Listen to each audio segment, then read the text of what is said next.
तो दोस्तों स्वागत है आप सबका हमारे चैनल पर। तो हम लोग कर रहे हैं उत्तर प्रदेश पुलिस के लिए एग्जाम के लिए।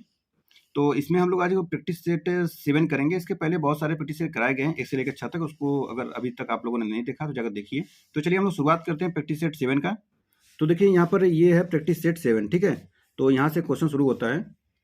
तो चलिए यहाँ पर पहला क्वेश्चन है, तुम्हारे मुंह में घी शक्कर का सही अर्थ क्या होगा। तो तुम्हारे मुंह में घी शक्कर का अर्थ होगा ईश्वर करे तुम्हारा कथन सत्य हो, ऑप्शन ए हो जाएगा।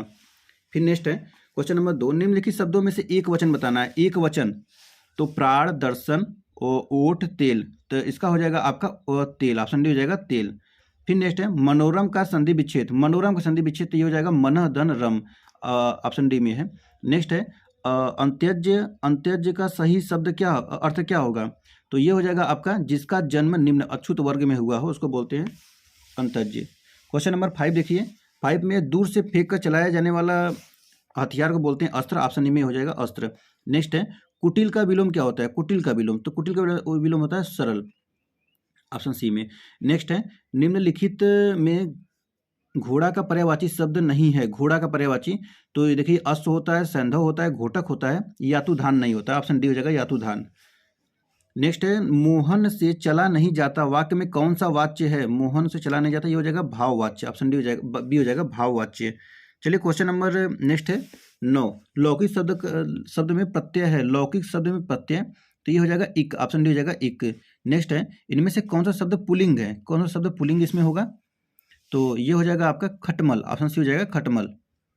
नेक्स्ट है बैलगाड़ी शब्द में समास है। बैलगाड़ी में शब्द में समास तो ये हो जाएगा आपका तत्पुरुष समास। नेक्स्ट है उत्साह शब्द का विशेषण। उत्साह शब्द का विशेषण हो जाएगा उत्साहित, ऑप्शन बी हो जाएगा उत्साहित। क्वेश्चन नंबर अब देखिए 13, हिंदी की कितनी उपभाषाएं हैं। हिंदी की कितनी उपभाषाएं हैं। तो 5 उपभाषाएं, ऑप्शन डी है 5 उपभाषाएं। नेक्स्ट है कहवे, कहें कभी बेनी बेनी बेनी ब्याल की चुराई लीनी। इस पंक्ति में कौन सा अलंकार है। तो ये हो जाएगा आपका यमक अलंकार, ऑप्शन ए। क्वेश्चन नंबर 15 है देश रक्षा के लिए प्रत्येक नागरिक को क्या रहना चाहिए। देश रक्षा का प्रत्येक नागरिक को तो यह है उद्यत रहना चाहिए, ऑप्शन बी हो जाएगा उद्यत रहना चाहिए। नेक्स्ट है अब देखिए यहाँ पर अवतरण को पढ़कर संबद्ध वैकल्पिक उत्तरों में से सही उत्तर का चयन करें। तो इसको ध्यान से पढ़िए पहले। हम सब लोग एक भीड़ से गुजर रहे हैं जो सवेरे घर से निकलकर दफ्तर और वापस घर जाकर अपना दिन सार्थक करते हैं। उन्हें भीड़ से सिर्फ बस में साक्षात्कार होता है जो मोटर से चलते हैं। उनके लिए भीड़ एक अवरोध है जिसे वे लोग सशक्त और फुर्तीली सवारी गाड़ी से पार कर जाते हैं। जो पैदल चलते हैं वे खुद भीड़ हैं, लेकिन ये तीनों वास्तव में न तो भीड़ से कुछ समय के लिए निपट कर बाकी समय मुक्त हैं, न अलग अलग रास्तों के कारण भीड़ के अंदर कम या ज़्यादा फंसे हुए हैं। ये सब बिल्कुल एक ही तरह से और हर समय पूरी तौर से भीड़ में फंस चुके हैं। सिर्फ इतना है कि ये जानते नहीं, और यह तो बिल्कुल नहीं जानते कि जिसके पास सत्ता है वह राज्य की हो या संगठित उद्योग की, वह भीड़ का इस्तेमाल भीड़ में फंसे प्रत्येक व्यक्ति के विरुद्ध करता है। जान भी ले तो सिर्फ इतना जानते हैं कि हम इस संसार के नहीं रह गए हैं और हमारे चारों तरफ जीवन नहीं बल्कि भीड़ है जो अपनी शक्ल भीड़ के पर्दे पर नहीं देख सकते। अगर किसी को यह शक्ल दिखाई देने लगे तो उसे मालूम होता है कि अब वह उस भीड़ को पहचानता है। वह अभी तक उसके विरुद्ध इस्तेमाल की जाती रही है। अपनी शक्ल का यह परिचय कवि के लिए जो एक भीड़ से अन्य सामान्य जनों की अपेक्षा अधिक गहरा भाषाई संबंध रखता है, एक मुक्त कर देने वाला अनुभव बन जाता है। उसका विपर्य सही है कि जब तक उसे अपनी शक्ल नहीं दिखाई देती वह फंसा रहता है। अब बताना है कि उपयुक्त कथन में से कौन सा इसका कथन सही होगा। देखिए अब यहाँ से क्वेश्चन नंबर 16 शुरू होता है। देखिए क्वेश्चन बताइए। तो देखिए उपर्युक्त गद्यांश का सही शीर्षक क्या होगा। तो ये हो जाएगा भीड़ की शक्ल, ऑप्शन सी हो जाएगा भीड़ की शक्ल। क्वेश्चन नंबर 17 देखिए भीड़ से मुक्ति का उपाय क्या है। भीड़ से मुक्ति का उपाय तो ये हो जाएगा भीड़ में अपनी शक्ल देखना, ऑप्शन ए हो जाएगा। नेक्स्ट है भीड़ किसके लिए रुकावट है। भीड़ किसके लिए रुकावट है तो ये हो जाएगा मोटर में चलने वाले के लिए, ऑप्शन बी हो जाएगा। फिर नेक्स्ट है क्वेश्चन नंबर 19, भीड़ का इस्तेमाल किसके विरुद्ध किया जाता है। भीड़ के तो ये हो जाता है भीड़ में फंसे लोगों के विरुद्ध, ऑप्शन सी हो जाएगा भीड़ में फंसे लोगों के विरुद्ध। क्वेश्चन नंबर 20 देखिए भीड़ का इस्तेमाल कौन करता है। भीड़ का इस्तेमाल कौन करता है तो ये सत्ताधारी, ऑप्शन डी हो जाएगा सत्ताधारी। नेक्स्ट है ज्ञानपीठ पुरस्कार किस क्षेत्र में श्रेष्ठ कार्य करने पर दिया जाता है तो ये साहित्य हो जाएगा, ऑप्शन डी हो जाएगा साहित्य। नेक्स्ट है मधुशाला के लेखक हैं, मधुशाला के लेखक तो ये हो जाएंगे सूरदास, ऑप्शन बी हो जाएगा सूरदास। काव्य के समानतः कितने गुण होते हैं, काव्य के समानतः ये होते हैं 3 गुण, ऑप्शन डी हो जाएगा। निम्नलिखित में शुद्ध वर्तनी, निम्नलिखित में शुद्ध वर्तनी है, शुद्ध वर्तनी हो जाएगा सांप्रदायिकता, देखिए सांप्रदायिकता, यहाँ पर भी ऑप्शन डी हो जाएगा। ओके, क्वेश्चन नंबर 25 देखिए। अभी तो मुकुट बधा था माथ, हुए कल की ही हल्दी के हाथ, खुले भी न थे लाज के बोल, खिले थे चुंबन शून्य कपोल, हाय रुक गया यही संसार, बना सिंदूर अनल अंगार, वाहत हत लतिका वह सुकुमार, पड़ी है छिन्नाधार। अब में निहित इसमें रस बताना है, कौन सा इसमें रस है, ठीक है। 25 नंबर का क्वेश्चन है, कौन सा इसमें रस बताना है बताइए। शांत है, संयोग श्रृंगार है, करुण है और वियोग श्रृंगार है, तो इसमें से कौन सा होगा, तो आपका ये हो जाएगा करुण, ऑप्शन सी हो जाएगा करुण, ठीक है। चलिए आगे बढ़ते हैं और देखते हैं क्वेश्चन नंबर 26। निम्नलिखित में से शुद्ध वाक्य का चयन कीजिए, निम्नलिखित में से शुद्ध वाक्य का चयन कीजिए। बाल पक जाने से कोई अनुभवी नहीं हो जाता, बाल पक जाने से लोग अनुभवी हो जाता है, बाल पक जाने से ही लोग अनुभवी होता है, बाल पक जाने से लोगों का अनुभव बढ़ते हैं। तो बताइए कौन सा होगा, तो ये हो जाएगा आपका बाल पक जाने से कोई अनुभवी नहीं हो जाता, ऑप्शन नंबर ए हो जाएगा। क्वेश्चन नंबर 27 देखिए। सदगति शब्द में समास होगा, सदगति, सदगति में समास क्या होगा, तो ये जगह कर्मधारय समास, ऑप्शन बी जाएगा कर्मधारय समास। क्वेश्चन नंबर 28 है अधिमानता में प्रयुक्त उपसर्ग बताएं, अधिमानता में, तो ये हो जाएगा आपका अधि, ऑप्शन सी हो जाएगा अधि। नेक्स्ट है क्वेश्चन नंबर 29। नीचे दिए गए मुहावरे के अर्थ में जोड़े में से एक जोड़ा गलत है, उसे पहचान कीजिए। चलिए, तो अपने पैरों पर खड़ा होना, स्वावलंबी होना, आंच न आने देना, जरा भी कष्ट या दोष न आने देना, आसन डोलना, विचलित न होना, आसमान टूट पड़ना, गजब का संकट होना, तो ये हो जाएगा आपका आसन डोलना, विचलित होना, ऑप्शन सी। नेक्स्ट है क्वेश्चन नंबर 30।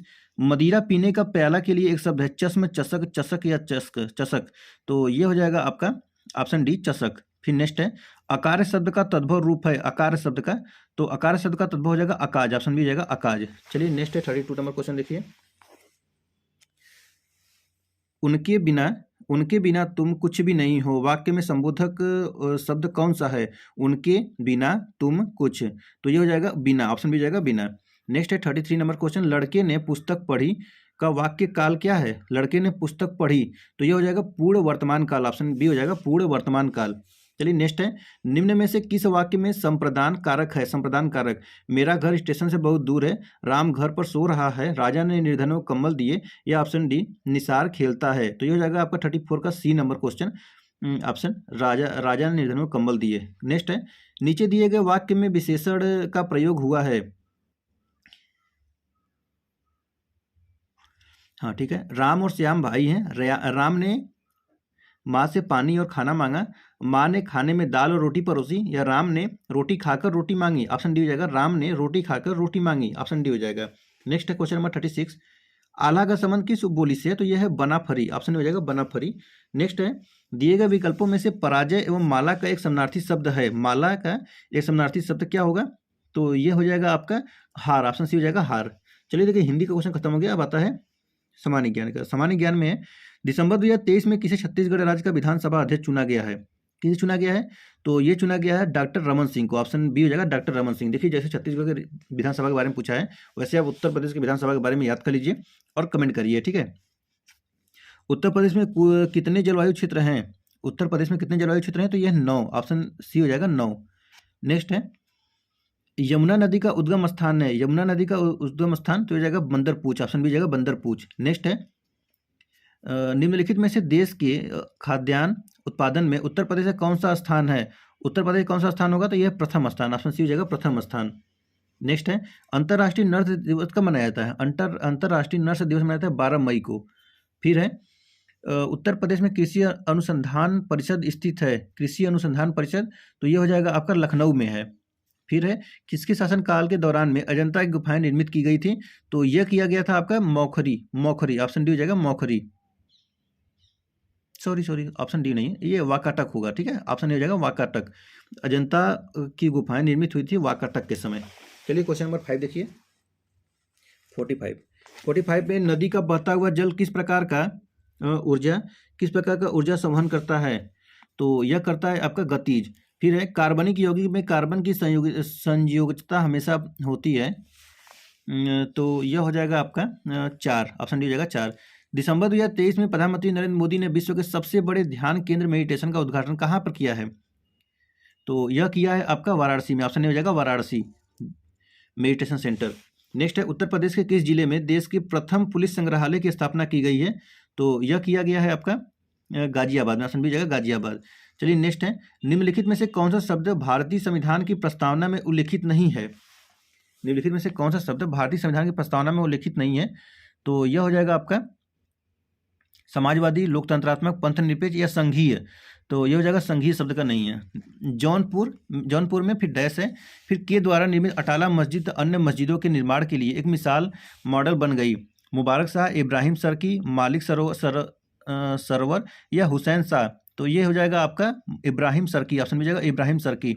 नेक्स्ट है सितंबर 2023 में स्वच्छ वायु सर्वेक्षण 2023 के पुरस्कार में कौन सा शहर प्रथम श्रेणी यानी मिलियन प्लस आबादी के अंतर्गत पहले स्थान पर आ गया है? आगरा, भोपाल, इंदौर या ठाणे। तो ये आ गया है आपका इंदौर, ऑप्शन सी हो जाएगा इंदौर। नेक्स्ट है क्वेश्चन नंबर 52। हमारे पेट में स्थित पाचक रस में मुख्य रूप से होता है, क्या होता है? तो ये होता है हाइड्रोक्लोरिक अम्ल यानी एसिड। नेक्स्ट है थायराइड ग्रंथि के सामान्य कामकाज के लिए निम्नलिखित पोषक तत्वों में से कौन सा आवश्यक है? तो ये हो जाएगा आयोडीन, ऑप्शन सी हो जाएगा आयोडीन। जगन्नाथ मंदिर किस राज्य में? जगन्नाथ मंदिर तो यह है आपका उड़ीसा में। निम्नलिखित में से किस सुल्तान ने साम्राज्य की सीमाओं की सुरक्षा हेतु एक विशेष सेना की नियुक्ति किया? किसने किया था? तो यह है अलाउद्दीन खिलजी, ऑप्शन डी हो जाएगा। नेक्स्ट है वर्ष 2023 का शांति नोबेल पुरस्कार किसे प्रदान किया गया है? नोबेल शांति पुरस्कार तो यह है नरसिंह मोहम्मदी, ऑप्शन बी हो जाएगा नरसिंह मोहम्मदी। क्वेश्चन नंबर 57 देखिए। अर्थशास्त्र के प्रथम नोबेल पुरस्कार किसे दिया गया था? तो यह दिया गया है जॉन टीनबर्गेन और रेगनर फ्रिस्क, ऑप्शन सी हो जाएगा। क्वेश्चन नंबर 58 देखिए। निम्नलिखित में से कौन भारत के संसद के दोनों सदनों में से किसी का भी सदस्य नहीं होता? किसी का भी सदस्य नहीं होता, बताइए। भारत के प्रधानमंत्री, वित्त मंत्री, राष्ट्रपति कौन नहीं होता है?